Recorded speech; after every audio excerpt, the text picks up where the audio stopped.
పశ్చిమ గోదావరి జిల్లా Tadepalligudem HP petrol bunk వద్ద నియోజకవర్గ వైఎస్ఆర్సీపీ ఇన్ఛార్జ్ వడ్డీ రఘురామనాయుడు ఆధ్వర్యంలో వైఎస్ఆర్సీపీ శ్రేణులు నిరసన చేపట్టారు. తొలుత వైఎస్ఆర్సీపీ కార్యాలయం నుంచి పెట్రోల్ బంక్ వరకు ర్యాలీగా నినాదాలు చేస్తూ వెళ్లారు. పెట్రోల్ డీజిల్పై కేంద్ర రాష్ట్ర ప్రభుత్వాల వైఖరి నశించాలంటూ నినాదాలు చేశారు. పెట్రోల్ డీజిల్ కొరత లేకుండా వెంటనే చర్యలు తీసుకోవాలని డిమాండ్ చేశారు. ఈ సందర్భంగా వడ్డీ రఘురామనాయుడు మాట్లాడుతూ ఈ కూటమి ప్రభుత్వానికి ముందు చూపు లేదన్నారు. రాష్ట్రంలో ప్రజలు ఎంత ఇబ్బందులు పడుతున్నారో పట్టించుకునే పరిస్థితి లేదన్నారు. అసలు వ్యవసాయం వద్దని చంద్రబాబు వ్యవసాయ రైతులు ఇబ్బందులు పడుతుంటే చోద్యం చూస్తున్నారని మండిపడ్డారు. రైతులు ఇబ్బందుల్లో ఉంటే వ్యవసాయ శాఖ మంత్రి ఫారెన్ టూర్కు వెళ్లారని దేవా చేశారు. వ్యవసాయానికి అవసరమైన డీజిల్ అందుబాటులో ఉంచేందుకు ఏం చర్యలు తీసుకుంటున్నారో చెప్పాలన్నారు. పంట కోతకొచ్చిన సమయంలో ట్రాక్టర్లకు వ్యవసాయ పరికరాలకు డీజిల్ అత్యంత అవసరమని, భారతదేశంలో ఎక్కడా లేని డీజిల్ కొరత ఒక్క మన రాష్ట్రంలో మాత్రమే ఎందుకుందని ప్రశ్నించారు. వెంటనే చర్యలు తీసుకుని ప్రజలకు డీజిల్ పెట్రోల్ అందుబాటులోకి తీసుకురాకపోతే వైఎస్ఆర్ కాంగ్రెస్ పార్టీ తరఫున ఉద్యమం చేపడతామని హెచ్చరించారు. ప్రతి పెట్రోల్ బంకులను ముట్టడిస్తామన్నారు. ఈ కార్యక్రమంలో పెద్ద ఎత్తున వైఎస్ఆర్సీపీ నాయకులు, కార్యకర్తలు పాల్గొన్నారు.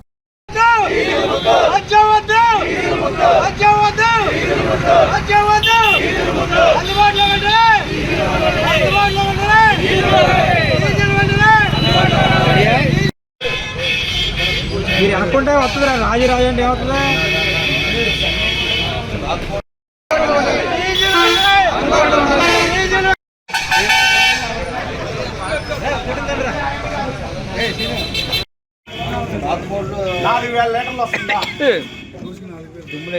ఎన్ని లీటర్లు వస్తుంది? ఎన్ని లీటర్లు వస్తుంది? 4,000 లీటర్లు వస్తుంది. రోజుకి ఎంతమందికి మీరు పెట్రోల్ డీజిల్ కొడుతున్నారు? ప్రభుత్వం వీళ్ళకి ఎవరికైనా డీజిల్ కొట్టమని ఎంఆర్ఓలు వచ్చి కొట్టిస్తున్నారు. ఎన్ని లీటర్లు కొట్టిస్తున్నారు? ఇప్పుడు మిషన్ ఉంది, మిషన్ 50 లీటర్లు కొట్టేస్తున్నారా? 30 లీటర్లు 20 లీటర్లు పడతలేదు కదా సార్. 30 లీటర్లు పడుతుంది అంటున్నారు. మీరు ఒక 20 లీటర్లు ఇస్తారు. అటు ఎకరం కొయ్యంగానే ఆగిపోతే మీరు చేయలేరు కదా. కంపెనీ నుంచి రావాలి కదా. మిమ్మల్ని అంటలేదు, ప్రభుత్వం చేసేదాన్ని ప్రజలకి మీకు అనుసంధానం ఎలా ఉందని అడుగుతున్నాం మేము. అంతేగాని ప్రభుత్వం చేసేదాన్ని మీరేం చేస్తాం? మీ డబ్బులు కట్టి పెట్రోల్ ఇస్తాం, డీజిల్ ఇస్తాం. మీ డబ్బులు కొట్టి పెట్రోల్ డీజిల్ ఎందుకు ఇస్తాడు? ప్రజల్లో అనుమానం, పార్టీలకు కాదు. ఇప్పుడు రేపు 10 రూపాయలు పెంచుతారు అన్నారు. మీరు బంకు యజమాని కింద ఒక నెల రోజుల దాకా 10 రూపాయలు పెంచలేదు. ఈరోజు రాష్ట్రంలో ఏం జరుగుతుందన్న దాని మీద కూటమి ప్రభుత్వానికి చిత్తశుద్ధి లేదు, ముందు చూపు లేదు. ఇవాళ రాష్ట్రంలో ఇవాళ ఉమ్మడి పశ్చిమ గోదావరి జిల్లా కానీ ఉమ్మడి తూర్పుగోదావరి జిల్లా కోస్తా తీరంలో వరి పంట అంటే చాలా ప్రాధాన్యత కలిగినటువంటి పంట. అసలు వరినే పండించొద్దు, మీరు శనగలేమని మీరే చెప్పారు అని వరి కల్చర్ కూడా తక్కువ చేయించినా కూడా ఇవాళ మీకు ప్లేస్ని ముందు చూపుతో ఎలా తీసుకెళ్లాలని జగన్మోహన్ రెడ్డి గారు ఆలోచనతో అధికారులతో సమావేశాలు జరిపి ఈ రాష్ట్రాన్ని ముందుకు వ్యవసాయ రంగంలో తీసుకెళ్ళడం జరిగింది. ఈరోజు వ్యవసాయ రంగంలో వ్యవసాయ మంత్రిగా ఉన్నటువంటి మంత్రి సింగపూర్లో సోద్యాలు చూడటానికి వెళ్ళాడు. ఇవాళ రైతులందరూ ఇక్కడ ఆకాశం వంక చూసి మొన్న ఈ మధ్యన మబ్బు మేఘావృతం అయినప్పుడు చినుకులు పడితే ఈ ధాన్యం తడిసిపోతే ఎంఎస్పి 1750 రూపాయల నుంచి మళ్ళీ 1300 1400 కొంట వస్తుంది. ఈ పంట పాతలకు ఇదివరకు రైతు కూలీల ద్వారాగా ఇవాళ వరి కోతలు జరిగాయి.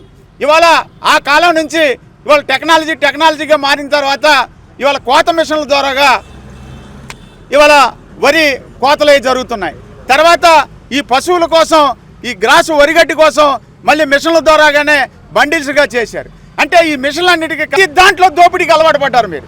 అలాగే బంకుల విషయంలో కానీ రైతుల విషయంలో కానీ అన్ని విషయాల్లో కూడా మళ్ళీ అలాగే దీన్ని కూడా ఏదోటి చేసి మళ్ళీ బంకుల వాళ్ళందరికీ కూడా మీరు సహకారాలు అందించి దాంట్లో కూడా ఈ బంకుల్లో ఏదైతే డీజిల్ పెట్రోల్ ఉందో నిల్వలు ఉంచుకుని తర్వాత రేటు పెరిగే విధంగా అమ్మేటట్టుకు ఆ బంకు డీలర్లు అందరూ కలిసి అసోసియేషన్ అంతా మీకు ఏదో ముట్ట చెప్పే విధంగా ఇది ప్రజలకు కనపడుతుంది కానీ రైతులకు కనపడుతుంది. దీని మీద మీరు ఏం చర్య తీసుకోండి. ఆంధ్రప్రదేశ్లో ముఖ్యంగా కోస్తాంధ్రాలోనే ఎందుకుందని మేము అడుగుతా ఉన్నాం. ఇవాళ రైతులకు మీరు చేసిన సహకారం ఏంటి? ఇవాళ రైతులకు సహకారం చేయవలసిన అవసరం ఆ యొక్క పరిస్థితి మీకు లేదా? ఇవాళ రైతుల పక్షాన ఇవాళ వైఎస్ జగన్మోహన్ రెడ్డి గారి ఆదేశాల మేరకు మీరు వెంటనే ఇవాళ రేపు 24 గంటల్లోపు మీరు అన్ని బంకుల్లో డీజిల్ ఉంచి ఇవాళ ఏదైతే వరి రైతులు ఉన్నారో వ్యవసాయాలు కానీ ఇవాళ వరి కోత మిషన్లకు కానీ రైతాంగానికి కానీ ఇవాళ యూరియా కోసం చెప్పులు పెట్టి యూరియా బస్తాలు తీసుకోవడం చూసాం. ఇవాళ డీజిల్ కోసం మళ్ళీ టిన్నులు పెట్టినట్టు చూస్తున్నాం. ఎక్కడ కూడా సామర్థ్యంగా ఉన్నటువంటి పరిపాలన జరగట్లేదు. అలాగే వ్యవసాయ రంగాన్ని చూస్తే పక్కన తెలంగాణలో 2400 చేసి రూపాయల మొక్కజొన్నలు కొంటుంటే మనకే పరిస్థితి ఉందో మీరు చూశారు. అలాగే రైతాంగానికి కోకో పరిస్థితి కానీ ఏ రైతుల గురించి కూడా పోరాటం చేసినప్పుడు కేంద్ర ప్రభుత్వానికి ఒక ఉత్తరం రాయటం, తర్వాత కేంద్ర ప్రభుత్వం దృష్టిలో పెట్టామంటున్నారు. మీరు కేంద్ర ప్రభుత్వం మీ యొక్క సహకారాలతోనే కదా కేంద్రంలో ప్రభుత్వం నడుపుతుంది. అలాంటప్పుడు ఈ రాష్ట్రంలో జీడీలు మీరు తెచ్చుకోవాలని, ప్రయారిటీలో తెచ్చుకోవాలని మీకు తెలవదా? తమిళ తరపున పార్టీలకు అతీతంగా మేమందరం కూడా వైఎస్ఆర్ కాంగ్రెస్ పార్టీ తరపున మీరు 24 గంటల్లో ప్రతి బంకులో డీజిల్ ఏర్పాట్లు చేసి పెట్రోల్ ఏర్పాటు చేయకపోతే ఈ రాష్ట్రంలో ఉన్నటువంటి ప్రతి బంకుని ముట్టడిస్తాం. అదే బంకు యాజమాన్యులు కూడా చెప్తున్నాం, మీరు ప్రభుత్వంతో చర్చ జరపండి. ఈ ప్రజానికానికి, ఈ రాష్ట్రంలో ఉన్నటువంటి రైతాంగానికి మేలు చేసే విధంగా ఈ రాష్ట్రంలో ఉన్న రైతు సోదరులకు మేలు చేస్తామని మీ అందరి వందన మీడియా సోదరుల తరపున మీడియా సోదరులు కూడా ఈ ప్రభుత్వంలో జరుగుతున్నటువంటి అరాచకాలని ప్రజలకు తెలియజేసే విధంగా ఇవాళ వైఎస్ఆర్ కాంగ్రెస్ పార్టీ ఏది మాట్లాడినా గొంతు నొక్కే కార్యక్రమం చేస్తుంది. మీరు ఎంత నొక్కినా ఈ గొంతు ఆగదు. వైఎస్ జగన్మోహన్ రెడ్డి గారు, వైఎస్ఆర్ కాంగ్రెస్ పార్టీ ఈ రాష్ట్ర ప్రజలకి, ఈ రాష్ట్రంలో ఉన్న రైతాంగానికి, అక్క చెల్లెలకి, అన్నదమ్ములకి అండగా ఉంటుందని మీ అందరి ద్వారాగా తెలియజేసుకుంటూ సెలవు తీసుకుంటున్నాను. జై జగన్, జై జగన్, జై జగన్.